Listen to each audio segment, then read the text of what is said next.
ليش الامه ما فيها خير؟ انا بحكي لكم ليش الامه ما فيها خير، لانه بهالظروف واحنا عم نشوف بعيوننا انه في اطفال عم تتقتل، ناس انهدمت بيوتها، يعني غزه كلها شبه اتدمرت، يعني ما بعرف كيف رح نرجع نبنيها او يرجعوا يبنوها.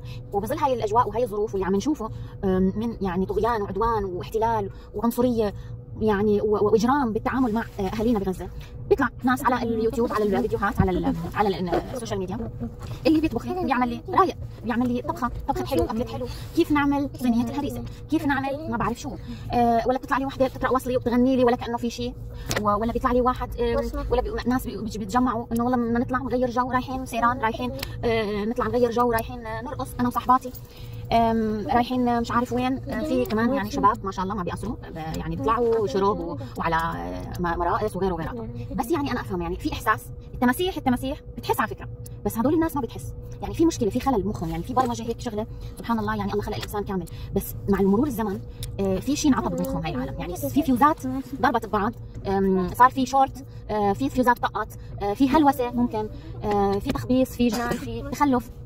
يعني عيب، عن جد عيب، استحوا بهاي الظروف الواحد يلعن ابو الفيديوهات، على ابو اللايكات، على ابو المصاري اللي بدنا نطلعها من وراء هاي الاشياء، وعلى حساب مشاعر اهالينا واخواننا اللي عم بيعانوا، ما عم بيلاقوا مكان يناموا فيه، واحنا عم نطلع نترقص ونغني ونعمل وصفات ونعمل ونحكي، ولو اللي بيطلعوا لي هدول اللي على تيك توك لسه على اللايف بيطلعوا لي يطقوا حنك، ولا وحده تطلع لي تتسهون طول مفروطه، ما بعرف شو مشكلتك انت، يعني ما ملاقي حدا يضبك مثلا، ما في حدا شو اسمه يعني، ما في اهل، ما في ناس تربي، مش فاهمه انا، ما في خلاص يعني انفقدت الاخلاق بهذا الزمان، ما في حدا يربي، يعني الاهالي هاي وين؟ شو دوركم انتم يعني؟ بتخلف بتبظوا وخلص، ما في تربايه بالموضوع يعني، خلص استحوا، عيب عليكم، استحوا. في ناس عم تموت، عم تستشهد كل يوم، كل 10 دقائق يمكن عم بتوفى طفل بيستشهد، واطفال عم بتعاني، اطفال رضع عم بتكون بالمستشفيات ما عم بتلاقي اكسجين يحطوا لها اياها لحتى تقدر تعيش.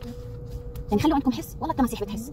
شو هاد؟ وبيقولوا ليش الامه لسه ما رح تصحى؟ ليش الامه ضايعه؟ ما انتم شوفوا حالكم بالاول، شوفوا حالكم انتم، صار ابدا بنفسك بالاول، كون صاحب قضيه ومبدا، بعدين احكي ليش الامه، ونحكي على الحكومات. بشوفوا الشعب كيف، لسه الشعب اصلا في كم واحد بيطلع بيتظاهر وبيعصب وبيعنفس وبيصيح، واخر الليل بيروح بينام ببيته، وشو بعدين؟ شو استفدنا؟ ولا الناس هدول الالافات والملايين اللي بيطلعوا لي على بالاردن وبمصر، ما تروحوا على الحدود، وفروا طاقتكم، روحوا على الحدود. يعني انا مش فاهمه، نحن النسوان ضل ننزل نطلع يعني نروح نقاتل، احنا ندافع عن فلسطين، هي مش بس بلد الفلسطينيين، معروف قديش قيمتها فلسطين والقدس بالنسبه للمسلمين وحتى للمسيحيين، الكلام مش بس للمسلمين يعني، فخلوا عندكم شويه احساس، بلا قله ادب، بلا تفاهه.